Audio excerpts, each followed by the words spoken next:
So we're out here on the porch again, and we're here to move along in our class out of antiquity into Europe. So come along, let's do it. As we move forward in time into European history and out of the Mediterranean world, keep in mind the Mediterranean's still there, still rocking along, but we're going to see new developments in history and culture, and particularly as they relate to the city and to the arts and entertainment. We'll find some differences between European cities and ancient cities. We'll also find some similarities. So we're going to build on what we've already done. Cities in Europe developed later than they do in antiquity. It will, as we said before, London was founded by the Romans in the 1st century AD, and that city continued to be inhabited, continued to grow since that time. Other cities are going to develop as we move into the Common Era or into the Christian era. So, cities developed late. One of the things you'll find in common with antiquity and ancient cities are city centers, are monumental building projects. For the Europeans, monumental building, it seems to me, can readily be seen with the great Gothic cathedrals. We'll take a look at some of those in this slide presentation. Those Gothic cathedrals, certainly Christian in origin, served to mark the center of a town in many cities of Europe. So that is one of the key features that connects us to the ancient world. Many entertainments for the community would take place here at the cathedral. Certainly there's Mass, certainly there's that, but there's also this idea of being a city center and coming together.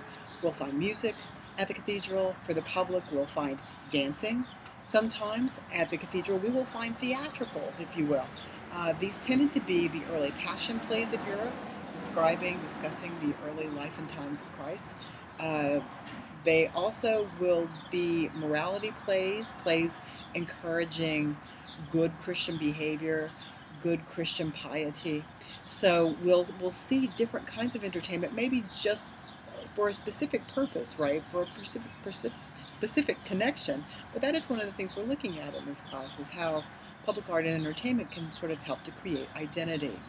And for early Christian Europe, that was the aim, to spread Christianity, to help people to see connections to their faith in many aspects of their lives.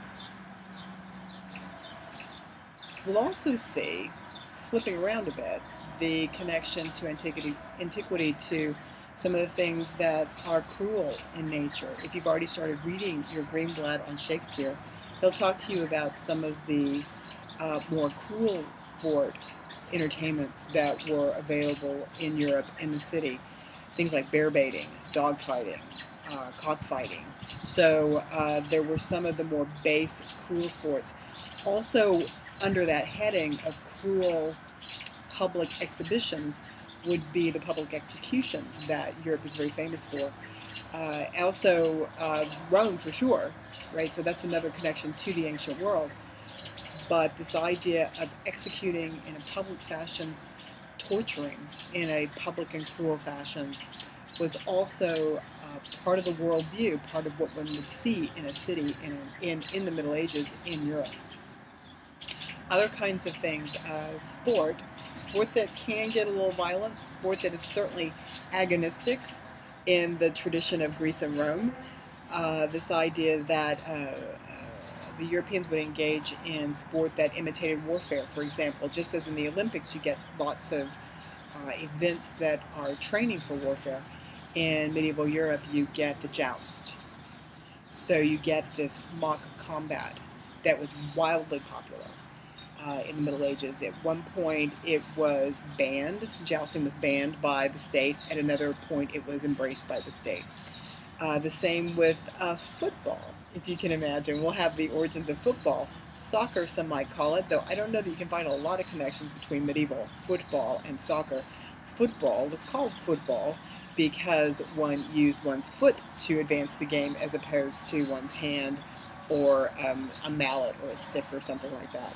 So we'll be looking at in this slide the transition to the European city, connections to images and ideas we've already seen in the ancient city, and then looking to what it is that the medieval city, moving into the time of Shakespeare and London, adds to our discussion of the city, public space, arts, and entertainment.